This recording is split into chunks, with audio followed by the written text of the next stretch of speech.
Hello everyone, thanks for coming by to hear what else I saw in March that I haven't already talked about. Movie number 1 is 2024's The Fall Guy. Ryan Gosling plays a stuntman who returns to work after an accident on set to reconnect with his old flame, Emily Blunt, who is directing her first movie. When the star goes missing, Gosling is tasked with tracking him down, and he obliges to save the film, but he has no idea what he's getting into. This was pushed really hard when it came out, and it looked fun. I'd heard it was fun, so I wanted to check it out. I wasn't sure if my mom would be into it, but I decided to go ahead and watch it not just with her, but with my dad as well. Sometimes I make the wrong call, and this was one of those times. Neither of them enjoyed the movie, but it didn't do it for me either, so at least we were all in the same boat. There are a lot of stunts in this, and they're cool. Stunt people are the unsung heroes of action movies, and this is a love letter to the craft. It's also neat to get an insider look at how the sausage is made, although this kind of backfired in the movie's own action scenes, since I kept thinking, okay, so Ryan Gosling isn't really doing all of this, maybe some of it, but he's got his own stunt guys. But the problem I had, the main problem, was that this movie is too long. The theatrical cut is just over 2 hours. Thank goodness I didn't spring for the extended version, and every single aspect tends to go on and on. Action sequences, too long. Relationship scenes, too long. There were shticks and gags that overstayed their welcome. Same with the music. I knew going into it that Kisses I Was Made for Lovin' You was in the movie, but I didn't know it was going to play over and over again. So, I found the movie pretty tedious. I recall it being touted as a perfect date movie, action for the guys, rom-com for the girls. I like a good action movie, and I can enjoy a good rom-com, but neither aspect was that interesting to me here. I was amused by Aaron Taylor-Johnson's campy turn as the obnoxious dude bro movie star who channels Matthew McConaughey to play Space Cowboy in the space opera Dune ripoff they're making, and I appreciated all of the cheeky meta elements. But there were so many lines that made me roll my eyes, and while there were a few parts that made me blast air out of my nose, nothing made me really laugh. It was kind of a try-hard script, and some of the dialogue was pretty mediocre, and I know part of it is that we don't watch a lot of newer stuff, so we're not as exposed to the style of dialogue, humor, and editing that is in right now. And there were also a ton of references and jokes that my parents didn't get, and there were some that I didn't get either, and that was awkward. But the fact that it relies so heavily on all these pop culture references, I don't know, I find that lame, lazy. I'm pretty sure my dad didn't like the movie, and I know my mom didn't. She thought it was stupid and couldn't wait for it to be over. So, yeah. To her, the best part was Lee Major's cameo in the post-credits scene. And despite all the spectacle and all the focus on stunt work, while it was impressive, there wasn't really anything that wowed me so much that it stayed with me after the film was over. Primarily, my thought was, wow, that was not the entertaining experience I had hoped for. Movie number 2 is 1954's Killers from Space. When a military plane crashes during an A-bomb test, Peter Graves' Dr. Martin is the sole survivor. He seems fine, except for no memory of the accident and a couple incision marks on his chest he didn't have before. And then he starts acting suspiciously, putting the authorities on the alert. Peter Graves got himself into some real doozies in the 50s, and this is one of them. It's a typical B picture, mediocre quality, unremarkable writing and acting, heavy on archive footage. Here's the best part. While going about his sketchy business, Dr. Martin is haunted by a floating pair of eyes, and later we find out, spoiler, this is because he was abducted by aliens with protruding eyes. This is supposed to be the scary part, but every time you see one of these goons with the ping pong balls stuck over their eyes, it's hard not to giggle, and it's impossible to take any of the dialogue seriously. What stinks is that, as funny as this visual is, with undiminishing returns, it doesn't stop the movie from being boring. The most dramatic sequence has Graves trying to escape the aliens and finding his way blocked repeatedly by giant creepy crawlies outside. But he's clearly just standing in front of a projection screen. And then, while the story ends with a literal bang, it's not really an exciting climax. I've said this before, I might have even said something like this a couple weeks ago. I don't mind a movie like this having a nonsensical story or hokey effects as long as it's interesting, as long as I'm entertained. The worst thing a movie can do is be boring. And unfortunately, yeah, these guys are hilarious, but otherwise, this one's a little too pokey and humdrum to be so bad it's good. Movie number 3 is 1974's The Black Windmill. Michael Caine plays an MI6 agent working on a spy ring case when his little boy is kidnapped. A ransom of uncut diamonds is demanded, but with the government unlikely to pay, Caine takes matters into his own hands. I think I preferred this to Michael Caine's Harry Palmer movies. His character here isn't so randy and so obsessed with, what does he call women in those movies? Does he say dolls, or is it something else? Birds. Yeah, that's what it was. Doesn't have all these women throwing themselves at him, and he eventually gets to be more heroic and expressive rather than the cool, detached, ambiguous secret agent type so prevalent in the 60s. Donald Pleasance co-stars as Caine's finicky, cold-fish superior. He does lots of stage business, as Pleasance was wont to do. He's constantly grooming his mustache and things like that. And of course, as soon as you see him, because it's Donald Pleasance, you suspect that he's either a bad guy or the reddest of red herrings. John Vernon plays the lead kidnapper, that's not a spoiler, with Delphine Seyrig as his sexy accomplice. Despite having a good voice, I found his villain kind of bland. Janet Suzman plays Caine's estranged and distraught wife. I thought she was quite good, bringing the emotional component to an otherwise suppressed film. This is yet another Kino Lorber Blu-ray release that I got from the library, and while the quality of the film is excellent, I've got to say I have noticed that whoever writes the copy on the back tends to be a little over-exuberant. Every blurb hypes up the film in the most glowing superlative terms, and it's kind of ridiculous. This time, they called the movie an exercise in pure terror. I wouldn't say that, but it is a thriller, and I did like it for the most part. Directed by Don Siegel, it has an interesting music score and a good story, and while it's understated and restrained as befits the time it was made, it's still tense and it's still compelling. Movie number 4 is a rewatch, 1932's Three on a Match. In this pre-code drama, three women, Joan Blondell, Anne Vorschak, and Betty Davis, who went to school together as kids, find their lives taking vastly different paths after a chance reunion. Blondell is the reformed bad girl who watches in dismay as former goody-goody Vorschak becomes dissatisfied with her perfect life and goes off the deep end. This movie left a strong, favorable impression on me when I saw it years ago. Anne Vorschak's performance in particular stood out, and I still think she's great. She plays desperate very well. The film is a short and sweet morality tale, just 63 minutes long.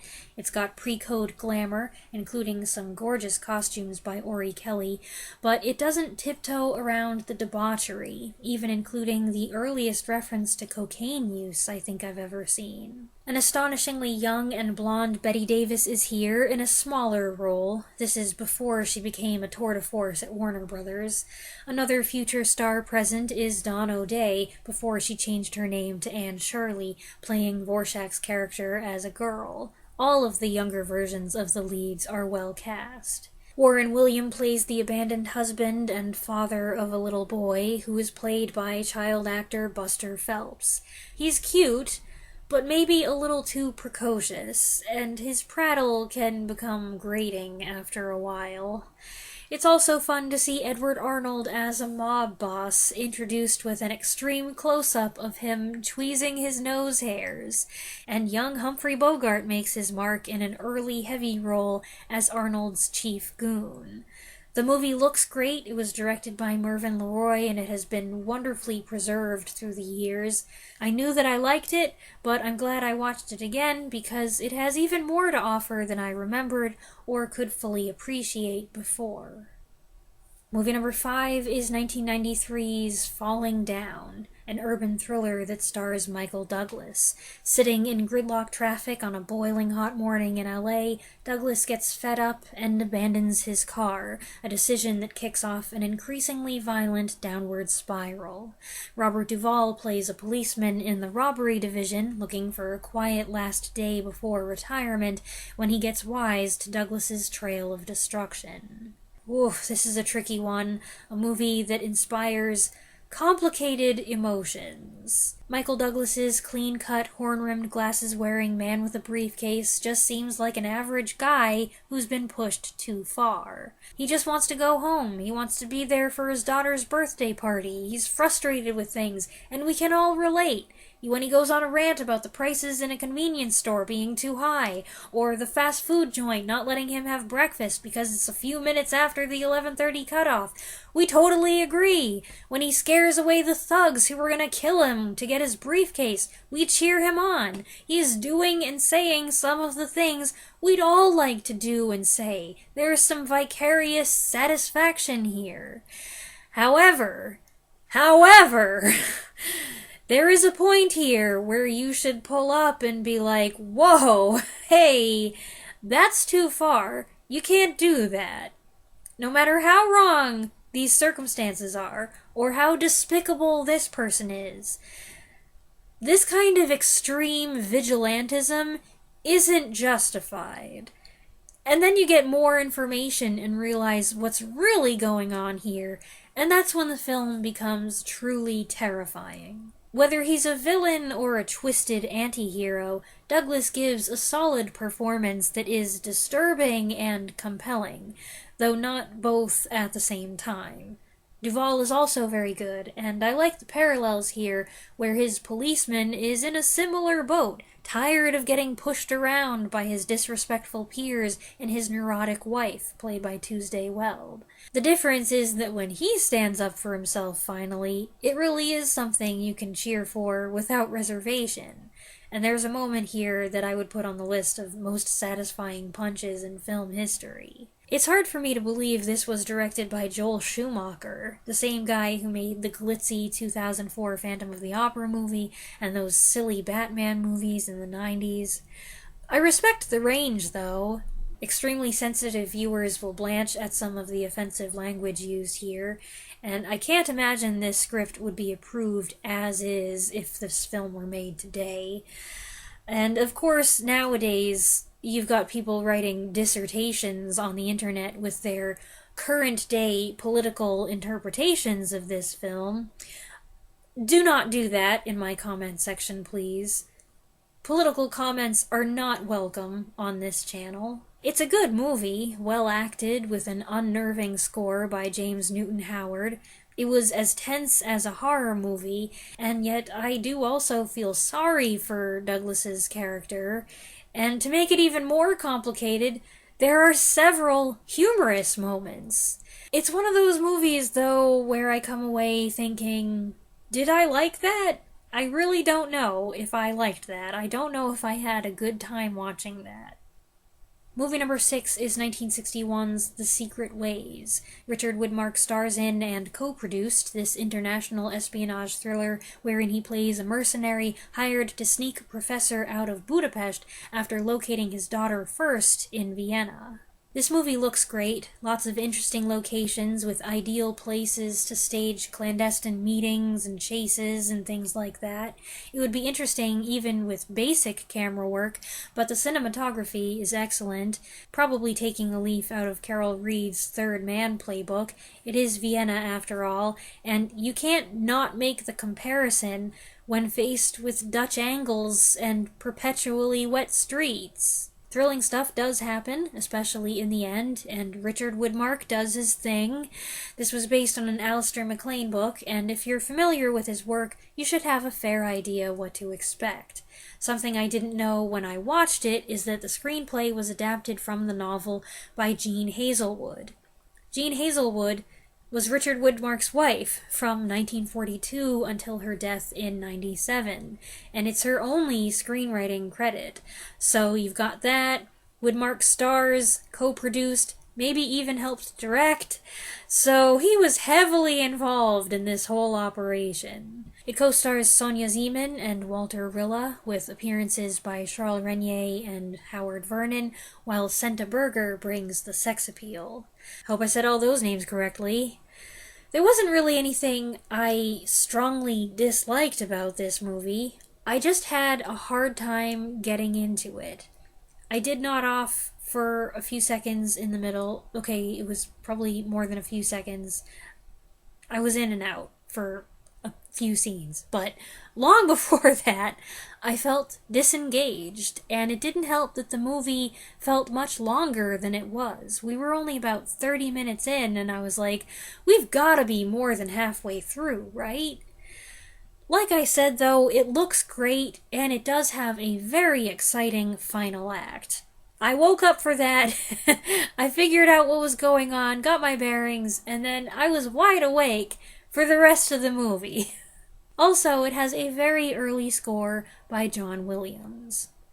Movie number 7 is 1965's Shenandoah. In this Civil War film directed by Andrew McLaughlin, James Stewart plays the widowed father of 6 boys and a girl, plus now a daughter-in-law, who live together on the family farm in Virginia. As the battle edges ever closer to their property, Stewart's staunch individualist refuses to take part, until his youngest son is mistaken for a rebel soldier and taken prisoner. The father leads the search for his son to bring him home.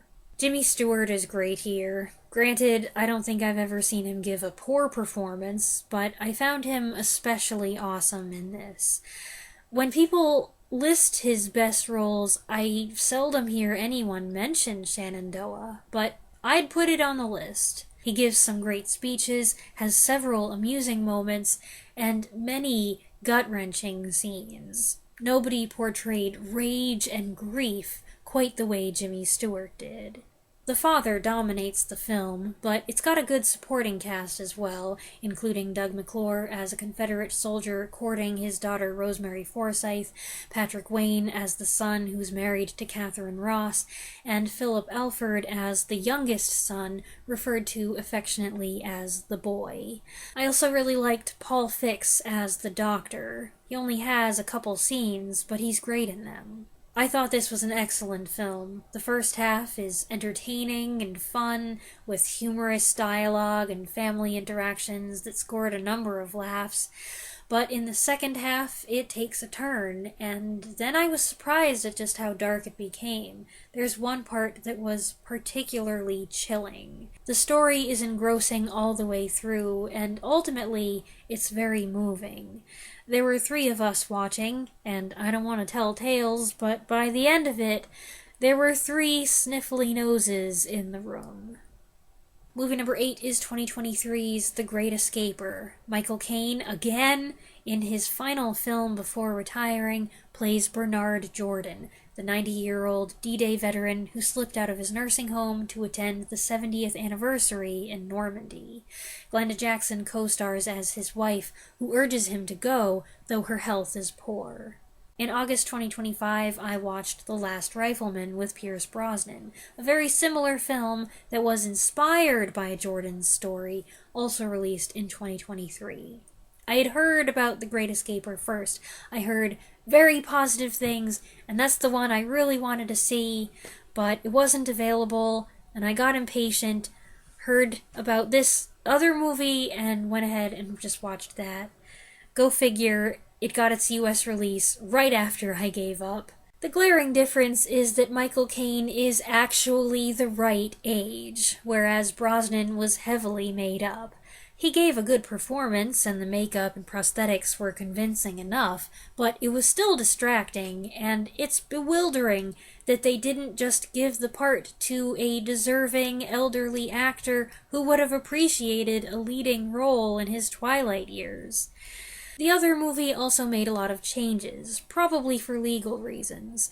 Brosnan's character was recently bereaved, and it focuses on his journey and those who help him on the way, while The Great Escaper is as much about Bernie Jordan's wife waiting for him to come back as it is about his trek and what he does when he gets to Normandy.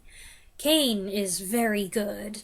I do think, though, that Glenda Jackson's sassy little old lady steals the show. Sadly, she passed away before the film was released. The film also has fewer featured side characters, focusing mostly on John Standing's RAF veteran who needs to confront his own demons, and Danielle Vitalis' nurse who forms a bond with Jackson. The result is a very good film, an emotional story that feels authentic and is both optimistic and bitter in an honest way. I do wish that I had waited so that I could have watched this first, so that it could have been more fresh, but that can't be helped, and at least the two movies ended up having a lot of differences. Movie number 9 is also a World War II film, 1951's The Tanks Are Coming. The American tanks are pushing through France toward the Siegfried Line, and the film narrows in on one particular crew. After their sergeant is killed, they get a replacement, tough and unrelenting Sergeant Sullivan, a guy who seems to want to win the whole war himself, and he demands they follow his strict orders. Yes, it's another old war movie where the men gripe and grouse about their new CO, only to realize he's right about a lot of things, and they'd be dead if it weren't for him, and maybe he's not such a bad guy after all. Steve Cochran plays the sergeant in question, and I will say this, unlike similar movies where the audience can see early on that the guy's really looking out for his men, or we're clued in to some tragic reason for his gruffness, in this case, Sullivan really does come across as a thoroughly arrogant and insolent character, even after he'd proven his smartness, his bravery, and his humanity, and relaxed a bit. I'm not sure I reached a point where I really liked him. It's a pretty good movie, though. Good combat scenes and a couple strong subplots, like the one with the German member of the crew. There are some totally unbelievable sequences, like when the character known as Ike runs off and has a sit-down with a general, but I guess they wanted to add some levity to lighten things up. Movie number 10 is 1945's Hangover Square. Laird Krieger stars in this noirish psychological horror thriller as a composer who suffers from memory lapses brought on by loud noises. While coping with this, his path to musical greatness is waylaid by a sultry chanteuse who uses him as her ticket to stardom. Linda Darnell co-stars as the femme fatale, with George Sanders as a doctor who works for Scotland Yard. This was directed by German filmmaker John Brahm, who also helmed the 1944 remake of Hitchcock's The Lodger, which also had Krieger and Sanders.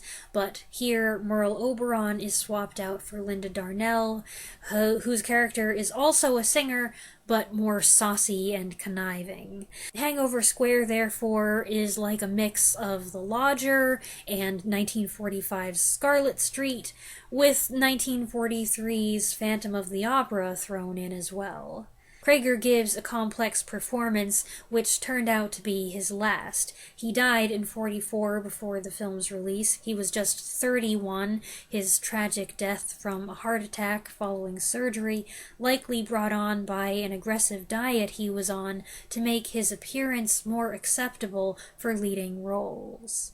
I had some struggles with this film, especially in the first half. The story is predictable, and in the first act, there was some pretty bad Captain Obvious type dialogue. However, the movie gets better as it goes along, and among its strengths are a great use of construction, great incorporation of a Guy Fawkes Day celebration, and great music by Bernard Herrmann. If I hadn't seen in the main titles that Bernard Herrmann did the music, I probably would have been able to figure it out, because there were a few cues in intense moments that reminded me of a sound in his Vertigo score.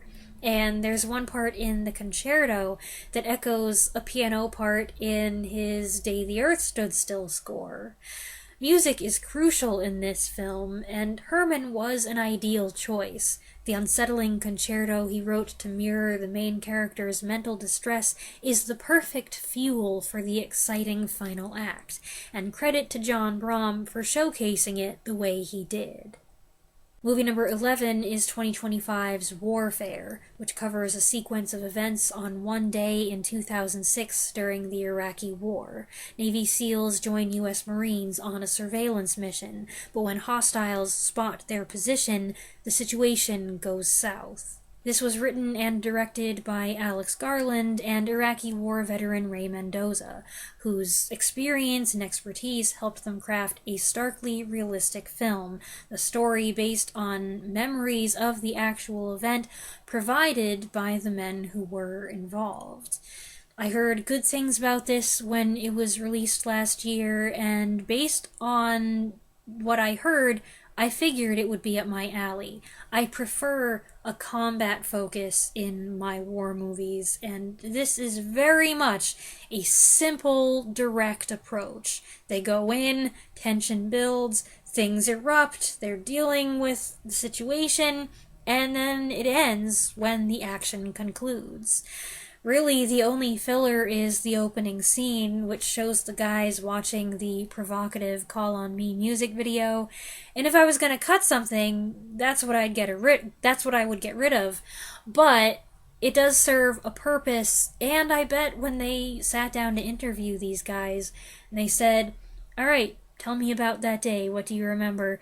They said, "Well, before we went out, we all gathered around the laptop and watched this music video." In addition to the intense focus, I appreciate the emphasis on teamwork, demonstrating the necessity for the men to work as one unit and maintain clear, constant communication. Everyone has a responsibility, but they also look out for each other, encouraging and pulling each other through the mission as it shifts into nightmare mode within seconds. One of its technical selling points is its use of visuals and especially sound to put the viewer in the character's boots. Watching it at home, this probably wasn't as immersive an experience as it may have been in the theater, but it was still disorienting and effective. And it's also a pretty gross movie. I expect most R-rated war movies made in the last 25 years or so to be graphic, but some are worse than others, and this had a few nauseating moments. It was good though, I liked it, it's very well done, grim, chaotic, light on character development and conversation and story, but uncompromisingly realistic. At the end you see a dedication, and it's dedicated to one of the men who was severely injured in the battle. He survived, but he doesn't remember what happened, and the film was made, at least in part, quote, so that he can remember all he's gone through and how far he's come. Movie number 12 is 1949's The Walking Hills, a treasure hunt crime thriller in which a group of guys go searching for a lost wagon train and the gold rumored to be buried with it in the sand dunes of Death Valley. The twist is that at least half of these guys have secrets they're trying to hide. I went into this thinking it was a western, and then the main titles end and we see 1940s cars and people in 1940s clothes. Whoops!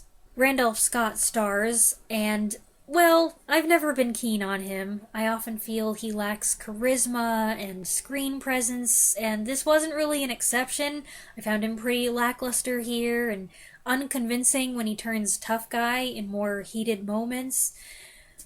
I'm sorry to all the Randolph Scott fans who might be watching this video. Ella Raines is the sole lady in the film, and Well, I didn't really like her that much either. Her character is caught in a totally unbelievable romantic entanglement between Scott and William Bishop's Man on the Run. As protagonists go, this wasn't a great lot. They're all kind of dubious, but I wasn't bummed that there weren't any really likable characters in this case, because that helped make things more interesting.